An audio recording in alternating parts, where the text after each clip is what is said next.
Wah, parah apa iki? Tidak. Wah. Tidak, apa iki? Ayo. Sini masuk dong.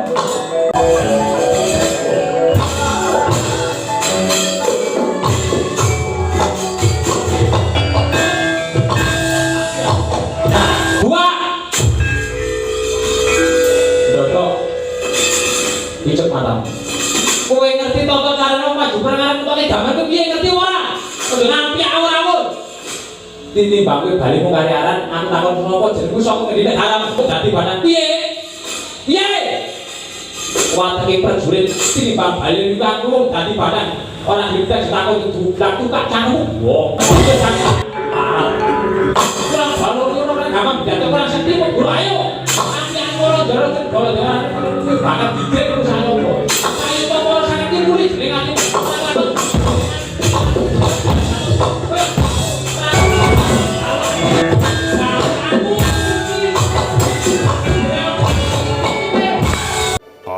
HRY Channel Gunung Kawi.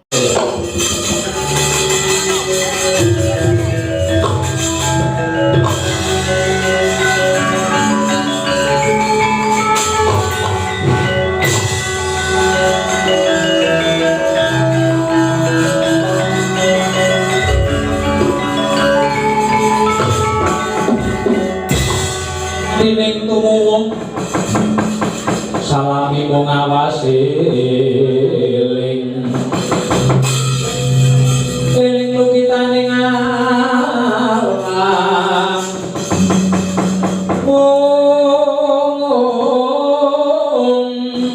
tetep dadi pangubaning padya tentreming ati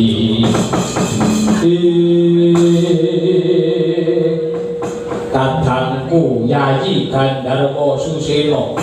Wah, ono dawuh ngopo Kakang Gandarwa Maya? Ya wis ora usah dadak aku matur, mestine kowe wis ngerti marang glagat pasmon lan tandha-tandha. Karepmu piye Kakang Gandarwa Maya? Ngene, dina iki Prabu Duryudana sakurawane mesandra ana pinggire alas Kamyaka. Mongko dina iki para Pandhawa lagi ngeningake cipta gandhengake rasa rasane kang maha kawasa jroning alas Kamyaka iki. Sak cedhake tlaga Dwitawana. Aku ngerti karepe Kurawa ku arep nyenyenges ngicik lawan para Pandhawa, arep gegering atine. Wah, lha ya iku gandeng aku Gandarwa Susena. Wis rumangsa suwe nggonku mewitran lawan Pandhawa. Ya dandun cana. Wis rumangsa aku kadangan karo si Werkudara wis suwe mula aku kudu bisa melehke karo si Werkudara. Dina iki uga aku bisa ngayomi Werkudara yen bisa tak juwing-juwing tak entekke.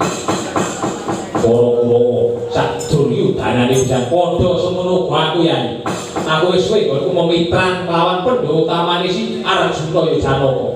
Mula kowe ana wajibe ngayomi marang para Pandhawa nggone nindakake laku mapan ring kono Kamyaka iki.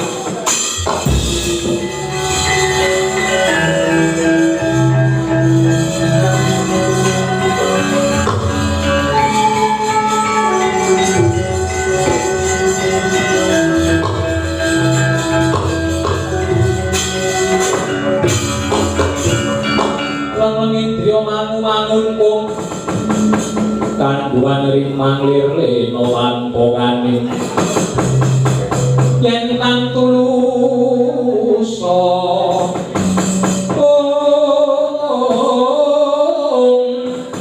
mengko Sandya Utama sang nata mudha wisya angrepa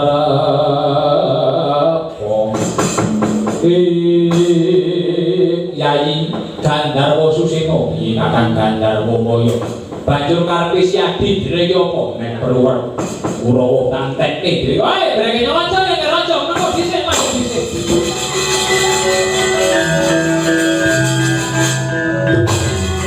kok nang opo iki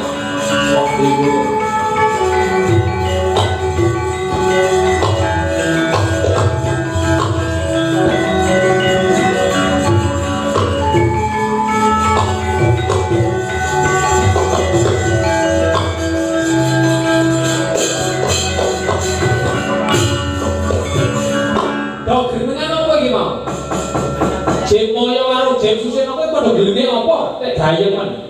Apa mau anggap aku ora ngerti sediamu? Aja anggap dewa ora ngerti apa sing mbok karepake. Ngerti ngono ya? Kowe bakal ngentekne Kurawa ngono to. Aku ora maido, kowe nggo nyambung rasa karo Pandhawa wis kowe. Wiwit babat kono marto biyen. Inggih. Napa malih kula kaliyan Raden Janaka? Iya. Ning ngertenono ya Gandarmaya lan Susena. Perkara dulur-dulur bab perkara dharma. Ana kowe ora kena nyampuri perkarane Pandhawa. Tegese dina iki para Pandhawa lagi nindakne dharma, netepi dharmane ku bayane nyirah pantes Talabrata neter ketrimane urip.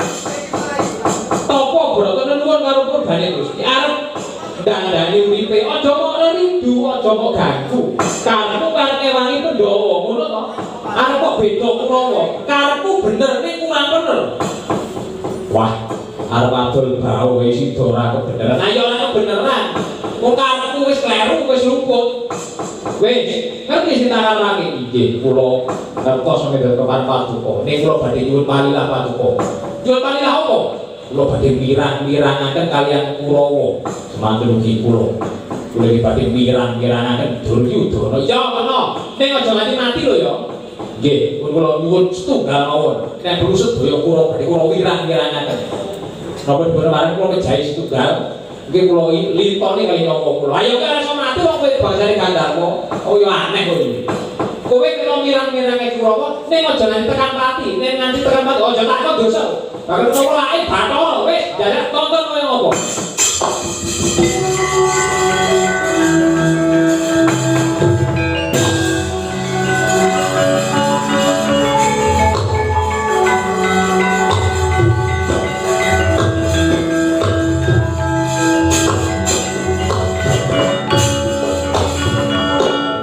Palilah saka Bathara Narada Kakang Gandarmaya iya mulai ditonton wae gelagat pas ngono apa sing bakal tumiba.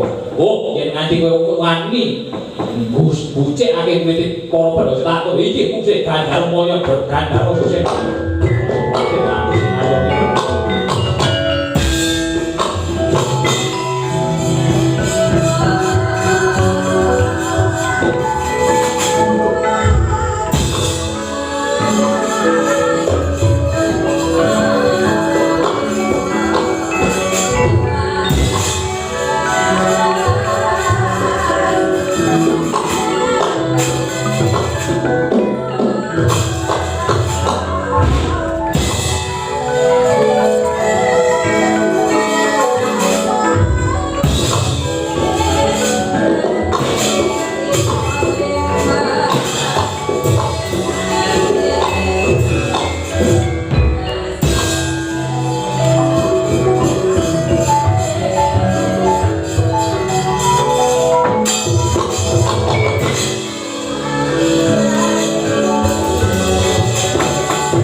Sambal Dewa Narapati kowe Nareswara Kresna kalang mungking tresnanira marang Candyang Banon Cinawi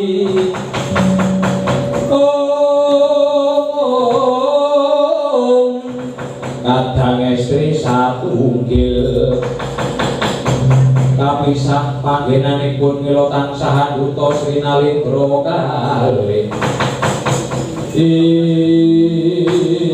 Kyai Prabu Sri Bathara Kresna wonten timbangan dawuh ora Bu amiji jogate ngranyi Kyai mandheg dhisik kowe sawetara adoh lakune si Adilan pun kakang saka negara Dwarawati iki wis tumeka sak pinggire wana Kamyaka ya alas Kamyaka sing wigati cara widake mulang-mulanti goleki ana di papan dunge para Pandhawa golek nindakne dharma dadar trimani urip inggih Koko Prabu lha ya ana bab sithik sing bakal tak takon aku karo kowe upaminipun babar kawis napa Koko Prabu ngene nalika lakon Pandhawa dadugjan kowe ewo apa nalika Pandhawa dadugjan Kyai Prabu Kena ewo apa kok ora maringi piwulang pitutur luhur ngilingake kelawan para Pandhawa Koko Prabu piye Pandhawa niku sanes bocah alit malih Pandhawa niku sanes bocah bodho Pandhawa niku kok ngerti kedung-kedunge wong ngerti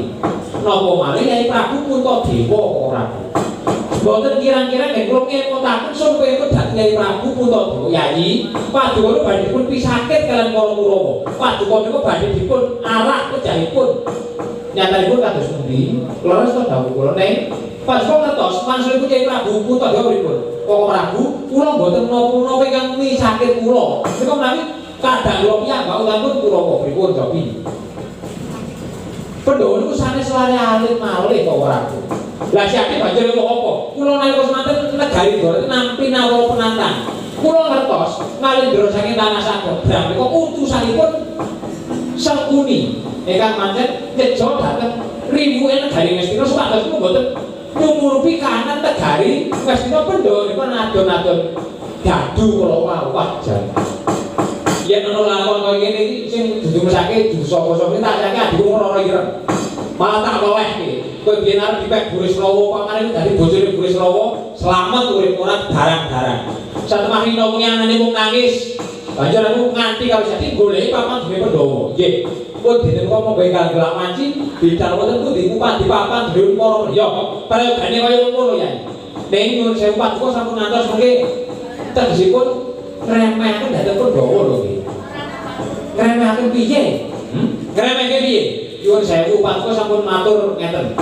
Monggo Yai kula deket kundur kumpul dhateng Pardoing Manduraken ngaten lho nggih. Mungkin menawi dipun masuri Pandhawa ndak sakit malih manahipun. Ya wis, bangun aku kepengin nyuwurupi kesugengane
edan kaya ing pambudi melu edan ora tahan yen tak melu kang lakoni boya kaduman milik kaliren wekasanipun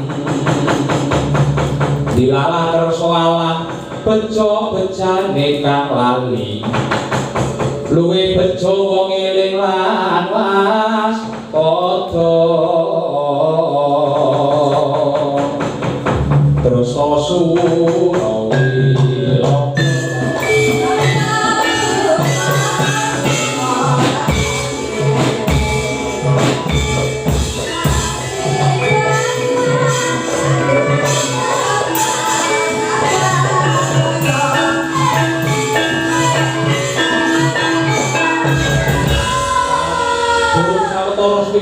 mancak garis keperbukawan kisana dedeke sekilan dawane dremose sak kelut-kelut sisi sapir kuping mentelen mripate kaya bateng aja mati tanpa aran kowe sapa yen tabuh bareng aku bali sapa aran wah dalan numpak lu kedisian bener kowe siji karo aku yen to nonton pulangan upet irangan mripatku plirak-plirik maling ngincer masuk parat padake Durjana bener kowe siji karo aku yen tambuh marang kowe Siti Prabu Naga Kumbang saka negara Guwa Barok pangkatku tumenggung aranku Krida Manggala bali kowe sapa yen tambuh marang aku Raden Setyaki Yosimo mulang Jaya Satira saka lisan Pura Yoswara bumi yo Bandara Patra Jaya Parat jenenge sepirang-pirang tur ana maknane dhewe-dhewe wong ora gayani rasah kalunggono bali kuwi sapa dina iki kuwi temeko mapan ning alas kamyo kok ngene karep apa malah nganti gawa adya segelar sepakat Setyaki opo dina kok aja kowe sing madani palagan aku goleki ana ngendi papan dinge Pandhawa yen ketemu tak tugel lune lek ngombe pakku gate lobok kok sing bali lan para Pandhawa Setyaki sing nglawan ora bakal kelakon ketemu lan para Pandhawa parat pernah apa kalau Pandhawa sanak diturakan yen mati melu kelangan sumban kowe lanang-lanang kok dhewe detekmu cendek uwake gagah aku gede dhuwurku ki kok ndenderke nyapamu cakepmu iki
Para sapa maju-maju palagan nibange gamangan toho-toho tanpa pariwara iso njaluk ra dawa kuno parat bajar. Sapa iki?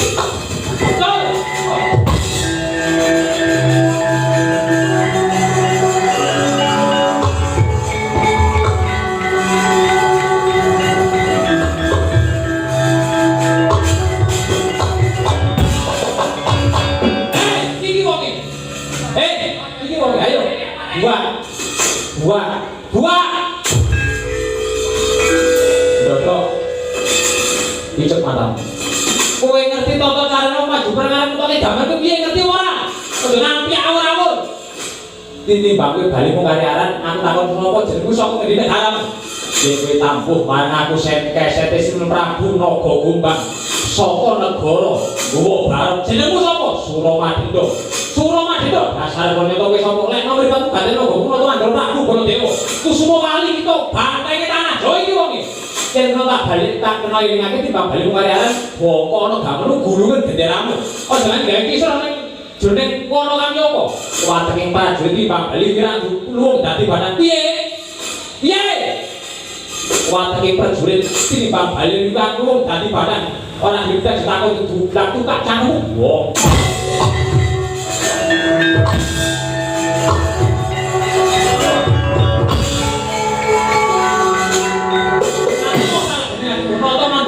Putus sangka, nododok di lancar lo ya ayo Prabu Bala putus sangka. Kurang balur orang gampang jatuh kurang sedih kok guru ayo. Sampeyan ora jorok segala jalan kuwi bakal dikek perusahaan opo. Ayo kok ora sangat dimuli jeneng ati.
Wonten tinimbalan dawuh nggih. Wah, menawi boten lepat menika sampun ke bawah. Wewengkon alas kami apa? Nggih. Kowe jebul nggih elok nggih. Wingit sanget. Wingit jangan omongan sing ngendran wingit. Wono kami apa? Nggih. Lajeng baris mawon Paman. Sak sampun kula mebet wonten jroning wono kami apa? Kok malah saya kodhe ngrasih manah kula. Saya bingung napa malih kula. Kula pun mangkat anggere wetenge wareng ayo wis ora ngerti etan kidul lon. Lah prayu dipun monggo dipun pati wonten di papan dipun Pandhawa. Monggo pamit panggih kali Janaka. Mangsaipun kula.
wiwit biyen mulo. Nggone ngarah patine Pandhawa nang nyatane Gusti ora ijabahi. Iki dina ora mendhone malah saya ndodro. Kowe arep goleki papan dene Pandhawa aku sing ora trima. Ketaman Jala Sutra ora kelakon kepincan kudu takon dosa.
Lah iya, gumun setahun jembleng serendeng. Pandhawa golek-golek ana ngendi papan jenenge Pandhawa Kurawa metu jedul ilang. Metu jedul ilang. Apa papan kene iki gawat kowe? Ah iya, ampun ngoten, Mas.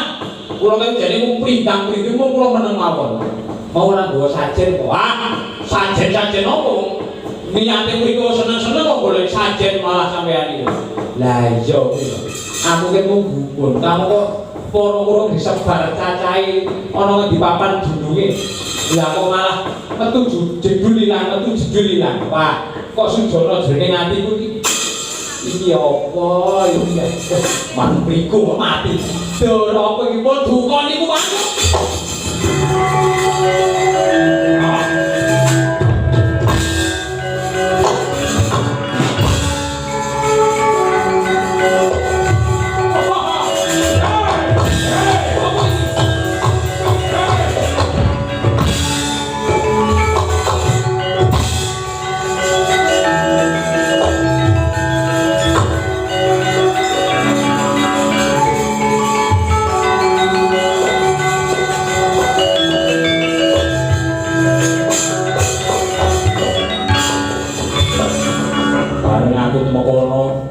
Wono kami uga ya cedhake Tlaga Dritawana.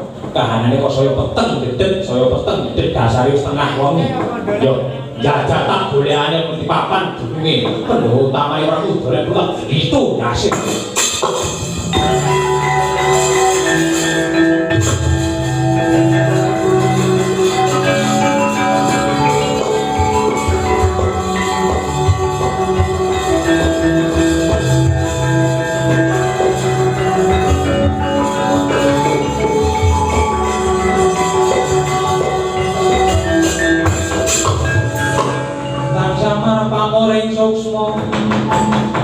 Sinuksma winah-wining ngasepi sinipeng tenging kalbu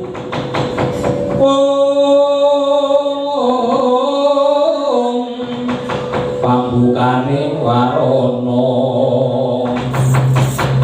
tarlen saking layap liyeping ngaluyu pindho pecating supena ing tepine tlaga Dwitawana ana pendhita kang lagi nembe tapa nanging ora tapa ngeningake cipta nanging tapa bisu nglakoni tapa bisu peparan Begawan Mitreya duk nuwun Begawan Mitreya tilas senopatine sang Resi Wiyasa ya Prabu Kresna Dipayana ya Prabu Abiyasa ing Ngastina sang Resi Mitreya mapan wonten sak tepine tlaga Dwitawana nindakake tapa bisu napane para Pandhawa supados kalis saking rubeda kanthi empuh manggih rahayu kang wilujeng nanging ora ngerti sangkan paraning Hyai ana Begawan Resi Mitreya nggih tapa brata tapa bisu nadyan memeleh nanging kendel ora ngucap ora mubah ora musik patrape kaya mati praptane Narendra Kresna Prabu Duryudana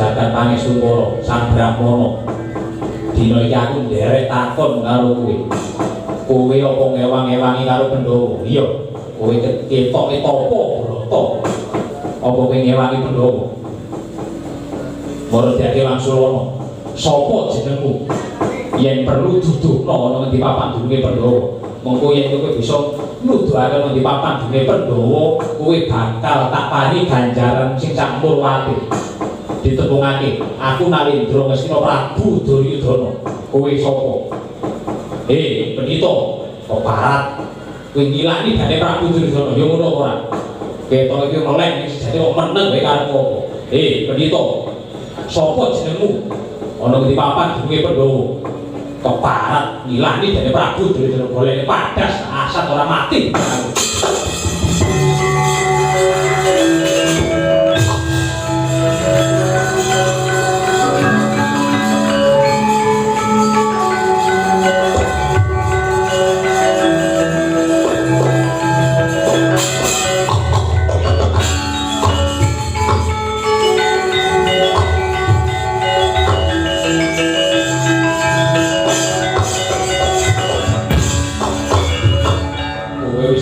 watu padas yen kowe tetep ora gelem nuduhake ana di papan dununge Pandhawa ora gelem mangsuli ditakonmu bakal asat nganggo wujude tak purasara nganggo wujude watu padas Brahmana sapa jenengmu apa kowe ngewangi karo Pandhawa dunake ben slamet parat jalur ora dawa ngono kepruk padas mati ning aku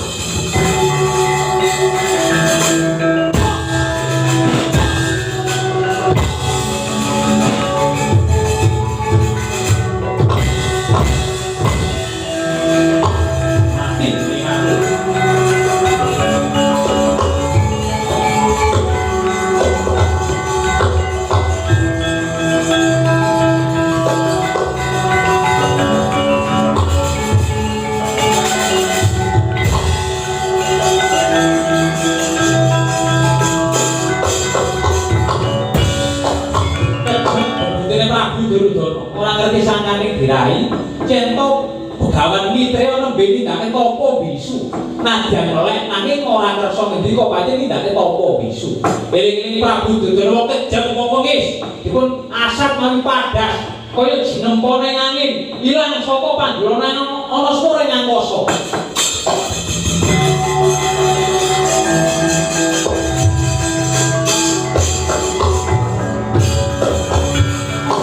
Duryudana seprono tekane sira kejem uripmu pengis kebudaymu ngalang-ali patrape sato apa kowe ora ngerti aku iki lagi nindakne tapa bisu ora dikeparengake matur ya tetepe jagat kuwi sipate suci sapa sing nandur ya bakal mundur rene kowe wis mula sora aku nganti tekan dina sedaku ya besok undu-unduanku ya bakal kaya aku jagat ini nyekseni karo dharmamu mundur kowe karmo besok yen wis kok tiri wancine kowe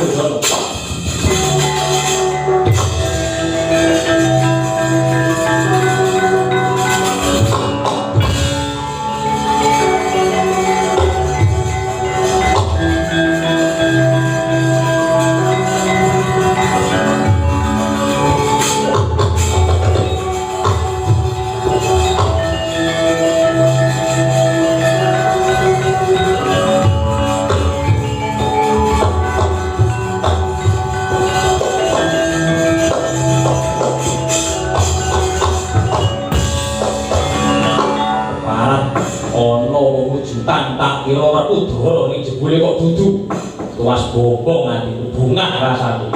Kuwi sapa? Yen kowe takon karo aku sing bau reksa alas kami upo kene.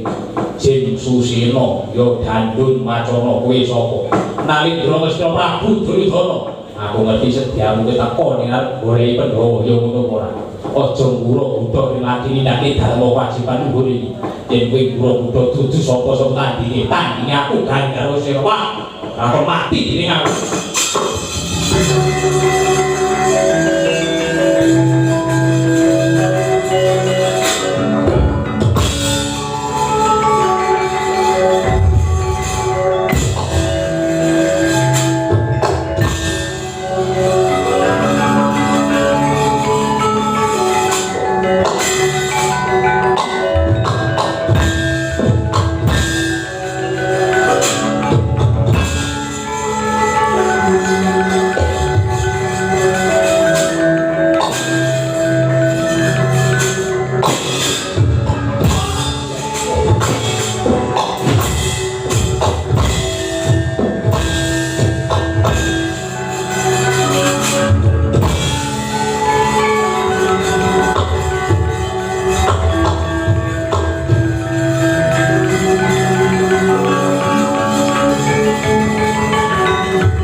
Patut kowe pro jagat raya, patut iki urip ning tengah alas. Rene kowe bakal tak tlikung, tak bondo tangan. Dina iki kowe bakal tak taleni ning wit kang gedhe tak bondo tak taleni. Ayo, jadi mari tak tlikung ora mati ning aku. Pindro.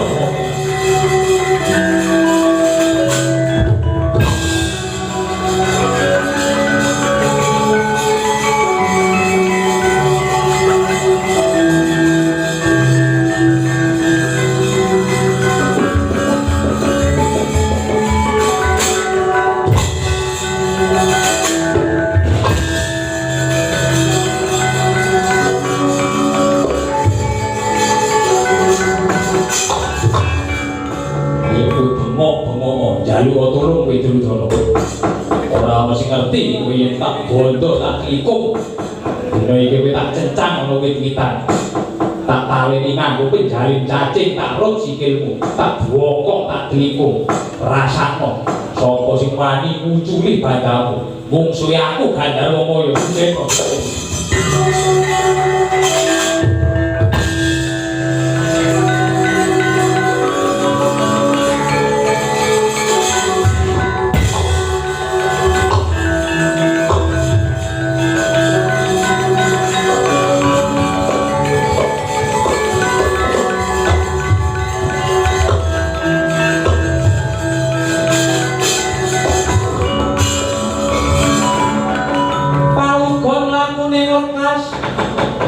Lugita linuting hitung kadung ngadereng momong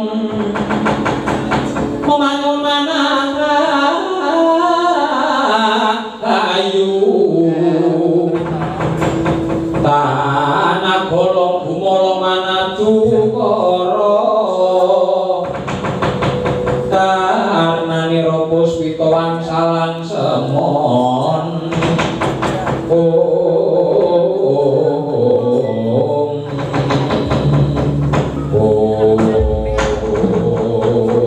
sing jenenge kula kowe biyen kula ngarah patine Pandhawa ning nyatane kok lek umpus kowe mesti bakal digoleki karo kahanan nyatane sing wong mitrane Pandhawa kok ora mujute menungso wae gandang kok melu tresnani nyatane Pandhawa iki didhayoni lawan Gandara sing reksa alas kami apa kene nyatane para kurawa nang di papan dunya iki ora ngerti Sinuwun Prabu Duryudana malah dibondo ora ngurus sing ora ya para putra nggih Pandhawa nang di papan dunya bapak tulung-tulung ya nggih luar ngono lakon iki sapa boyo sing kuwi tanpa kowe ora ono sing bisa Pandhawa nak jangan kowe nang di papan dunya nggih bapak nyuwun tulung karo kowe tulung ono ngadang Pandhawa ya nggih dina iku kok kula ya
Dewa sejati.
Dedepi deper bawaning dalu kang wonten jalma ingkang lumaku kang kadulang mulintang niku mawa perbawa sumono sumeblak ing langit biru ora mokal dadi panuntun kiblate waktu kawriyan Sasradara Wisiwaka aglar ing Taranggana katingal mesem ratu ning dalu ketingal pinastika Panyaya kenya Raja Putri kang wis buta manjing jagate asmara gemantar banyak angker kadi mesem Joko belek merelek Joko tuwa mengku perbawa anggere gancang belah kiblat nggih lintang Bima Sekti kang lagi krusa naga nembur Hatnawa wata dewasane kagungan saklingsir wengi jago pluruk rame kapiyaksi sumusul brang wetan kang hanelai daya-daya ratune bumi manjing bumi kekejer sang Panjrina dadya manggala dutane narka kang ngarsa Siniwaka dadya binugah saisining Bangwana Lauta sirping ponang gara-gara jebul dulur kelurah Petruk kelurah Bareng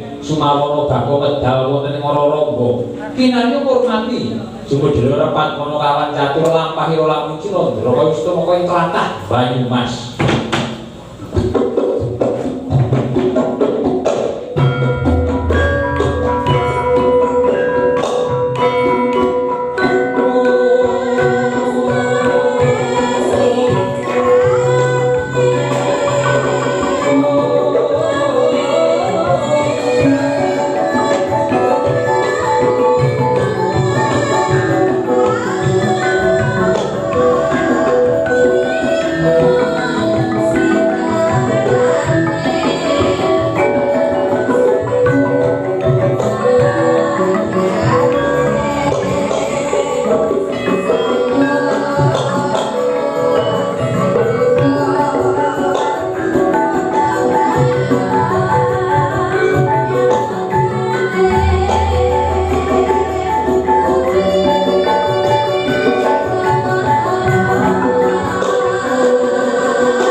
2:30 Petruk metu lho wajan rumah saku wajan saya satset ngoten wis meh para esuk panjen kahanan sak menika kok benten kalian rumiyin menawi jaman rumiyin wonten kocap mayang dalu wonten langu tanpa pagud ning gandeng sak menika pancine wis beda ora kaya biyen nah nggih bakunipun manjataken rasa syukur kangge kasane Gusti Kang Maha Suci dinten menika kula kelakon ngadhep keliran malih wonten ing dusun Lopawon mriki nggih wonten griya kula piyambak matur sembah lumantar upami kapitayan dikapercayan warga masyarakat di para sepuh sepuh datang kantun inggih menika para kadang-kadang panitia sedayanipun Karang Taruna ingkang sampun manunggalaken cipta rasa budi miwah karsanipun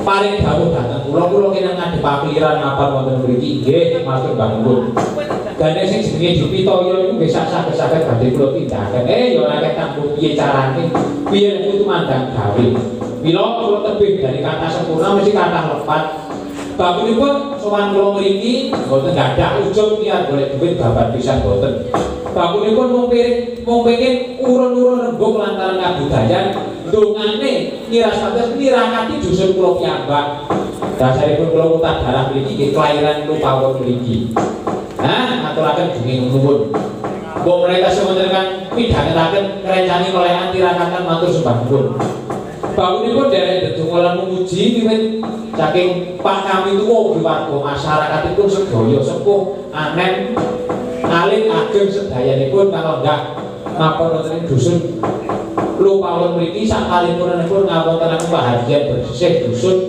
mugi tansah panggih bagya mulya pinarima panjang yuswa bagas waras kuat lan slamet pinarima gampang gangsal lancar dipun nyambut damel pinarima gampang gangsal lancar dipun mados rejeki pinarima rejeki kang berkah barokah pinarima rejeki kang mulya sejati-jatine rejeki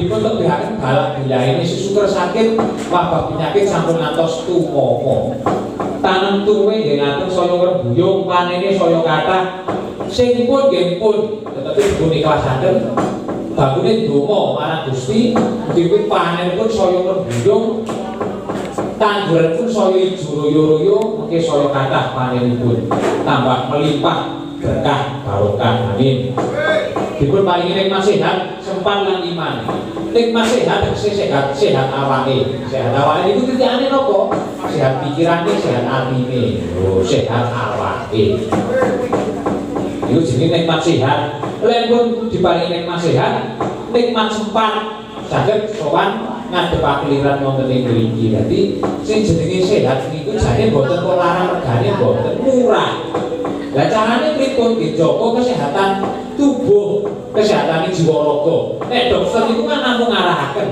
sing saged krasa kerasane niku ya mung awake dhewe oh aku kudune istirahat ngaso kudune dahar ayo dahar kurang olahraga ayo olahraga sing iso ngukur iku ya mung awake dhewe nek dokter niku namung menganjurkan mila coba dipun pirsani nika kata wong sing pengin sehat awake nanti direwangi kaya ngoten kok mung pengin sehat awake mila gane panjenengan kali kula sing diparingi awak sehat monggo dipun jaga kesehatane lho lakon sing wis kelakon dadi pengilon sing wis ana ayu disyukuri sing durung ana ayu diteni kira pantes ndedonga mugi lakon sing arep dilakoni luwih apik ngoten niku nah matur sembah nuwun dados wayangan dhisik dusun wonten mriki niku dados adat rutin taline seduluran gede manfaate sing oleh rezeki ora mung kru saking dalang waranggana ugi pengrawit sound system sak panunggalane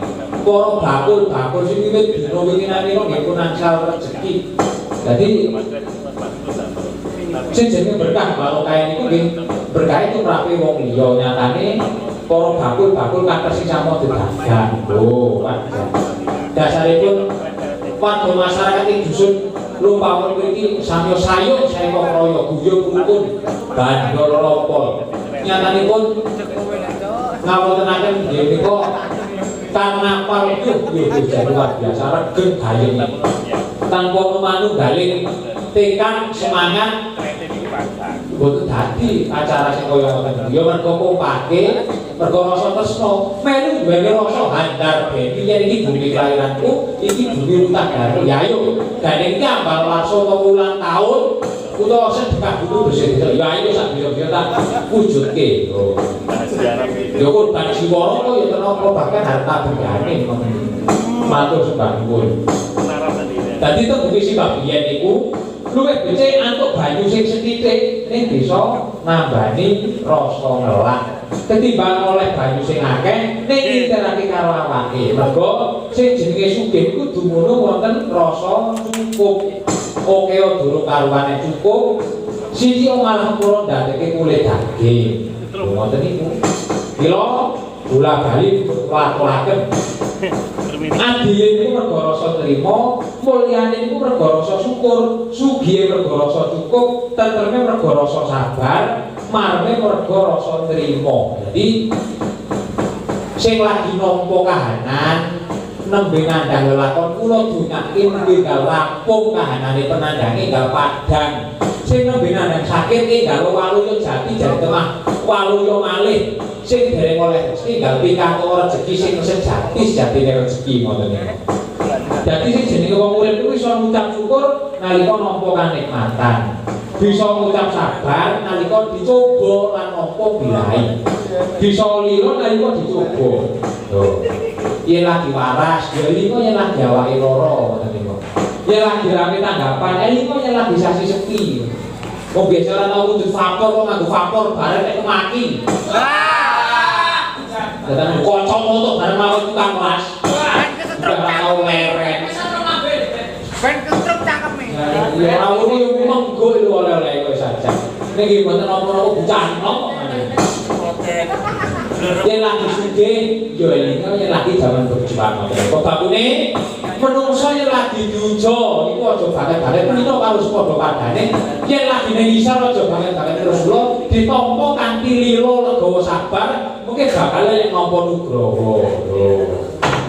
Ling long. Matur nuwun Bang, ora kena sak profil. Nah nek kursine wis dikukuti ya ndak kebar ya ora apa-apa. Ayo. Dikukuti ya yo. Nah, ya udah saksen lah ya wis. Neng pikiring pengawan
pokoknya bocah kaya nanti gampang nanti ada jahit ini ya.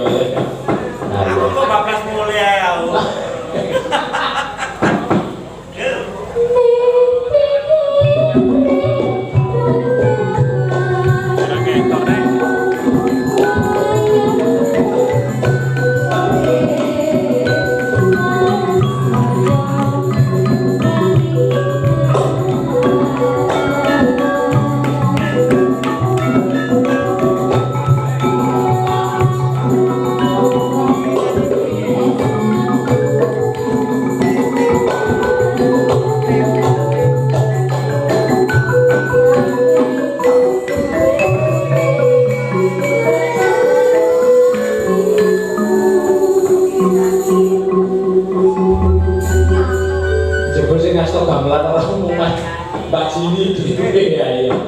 Nggih, Mas Gareng, dalu Mas wanci ini dari kewajiban maupun wanci goro-goro. Wah, ayo itu loh. Wanci ini goro-goro ya mau bakune juruk pandonga marang warga kang ngapun dusun pawon kene ya. Anu Mas Gareng bakune sak paripurnane ngenengake dusun slametan sedekah bumi iki kabeh pinane ayom-ayom tentrem murah kapi ketandurane banjur pinane rezeki sing berkah barokah rezeki sing sejati jadi rezeki ngono lho kok iya lah yo sowan ngono ngasane bapak iki ndoro jagongan karo Ndara Pandhawa arene Ndara Pandhawa nembe nandhang kanan ya yo didongakne sak jupuk karebene gak rampung penandhange Ndara Pandhawa.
Mangkono pangudar sari drekan dari kawit cilik lisan.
Garwanipun Kakang Yai Drupadi wonten tripalang adhamu sinuwun sing gedhe pangapura yogi ora ngono kalamun si adi lagi lawan para Pandhawa jebul kegelaran kemaku Dwandalaru manjing jroning alas kamono rikala semanapun Kakang kasengsem lawan kesukan dadu nganti lali Purwodoksina nganti ora bisa matek muktekake lawan Yai Dewi mula kang sapa iku Yai apuranen sakabeh dosa lumutipun Kakang ya Yai yen to pancen si Adi wis ora betah kuat derene lawan panjenengan ingsun apa malah si Adi tak keparenge kundur dhisik menyang negara Pancala lereno penggalihmu ana praja Pancala yen to wis pun Kakang rampung gone nindakne dalma iki mengko bakal sumusul lawan Yai Drupadi Pancala. Inggih sinuwun cicimate punten kula boten sisah paduka nggalihaken lelampahan ingkang sampun kelajeng lakon menika ajengipun dipun lampahi sinuwun senaosa mancing lebeting ana kuliwang-liwung sak kula derek Kanjeng sinuwun dalasan para kadang Pandhawa lahir terus ing batin anggen kula sukem pepadanipun sinuwun Prabu Puntadewa mengkono ya Yai inggih sinuwun iya ya Yai prasetyamu kang kaya mengkono mau soalnya mbok lawan penggalihipun Kakang nadya manjing jroning alas tera iki napa kanthi lila legawa Werkudara piye wah bareng Darwaji kakangku keneng apa kok dadak gedunge lakon sing wis kelakon bebecer wektu ora ono gunane yen sing wis ya wis bener Pak Drupadi lakon mwadhi ya kok dilakoni lakon ora rampung yen ora ingkang dilakoni barengan wis kula dene Yayu kowe wis atuk wujude karo kula jasa seneng maksiat apa meneh main dadu nyatane bisa dilomprongake kowe kuwi minangka dadi larangane agama uga negara mula sing wis ya wis dibaleni buka nek perlu ayo dadar ketiman urip ana sak jeneng alas iki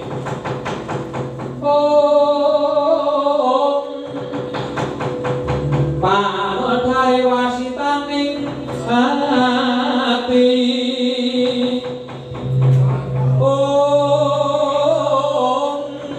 cuman roko aniru joko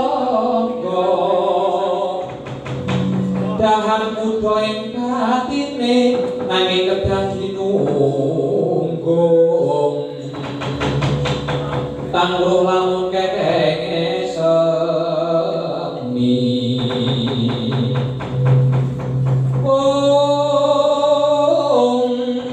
amaksa angrupaka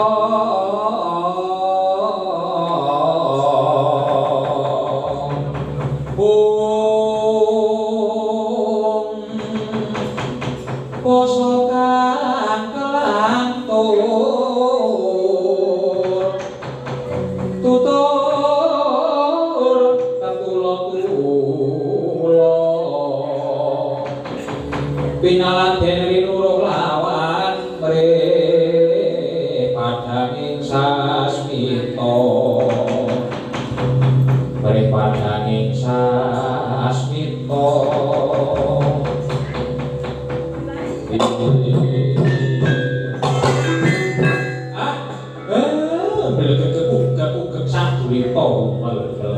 Ndara pun Mboten usah gegetun lelampahan yang sampun kelampahan. Sing wis ya wis. Niki rene mapan teng ngalas, ngaten nggih. Saniki kula tanggung mriksa. Pandhawa ajenge napa cobi? Kula mangkanting sampeyan kabeh. Napa mung ajenge eling-eling lamun sing pun? Enteng-entene ya ora tumandang apa-apa. Mung tenger-tenger kaya wong bingung. Mboten sisah ngaten nggih, Depun. Monggo saniki dipun tampa lakon kanthi lila legawa lenggana jeneng penggalih. Tebusane nuwun dhateng Gusti linambaranati suci manteng pengestune menep penggalih. Mengke lek enggal pikantuk nugraha sasampunipun coba ingkang mumpung mengkono ya kiye nggih. Oh, temen kinten Ndara Kudara manut kali kula napa mboten? Ya. Aku manut karo kowe. Ndara Janaka, Ndara Kembar manut kali Semar napa mboten? Iya Kakang Semar aku manut karo kowe. Iya Kakang Semar aku manut semua kok aku manut. Nggih, pun. Saniki ngeten mawon. Ndara Kudara, Ndara Janaka. Sampeyan mangeningi cipta ning golek papan sing kirane jumbung karo nere nganti sampeyan. Manturuti ning batin sampeyan sing suci niku. Manggon wonten pundi mawon kenging. Nggih. Jroning alas kamiyuka niku bawira sanget mang manut kali teking ati sampeyan. Yen ngalor ya ngalor, nek ngidul ya ngidul. Nah, sinuwun Prabu Puntadewa nek kali garwane kersanipun mapan wonten pesanggrahan menika. Pesanggrahan Tlaga Dwitawana mriki. Lek pun kali garwane sekalian. Ning kali kula ngaten nggih, Ndara Kudara, Ndara Janaka, Ndara Kembar. Pernatane sampeyan boten dipun keparingaken mlebet dhateng pesanggrahan iki nek boten ditimbali kalih ingkang raka. Ngoten nggih. Sapa sing lumebu boten dipun timbali cumantaka diurip nampi pidana saking neraka. Iya yen pancen kowe tak esoke dawuh ngendika. Iya Siwa Semar Kakang Semar pun ngestoke dawuh ngendika. Nggih, pun ngerti to? Sapa sing nerak kewaler, sapa sing rajang kewaton. Bakal napa pidana saking sinuwun saking neraka. Iya. Ngestoke dawuh Semar. Nggih pun saniki monggo mang budal, mang goleke papan jati dirine sampeyan dhewe mang nuwun keringasan Gusti. Mang samadhi nenutuh diri ira mboten dadar dhewe maning gesanggen.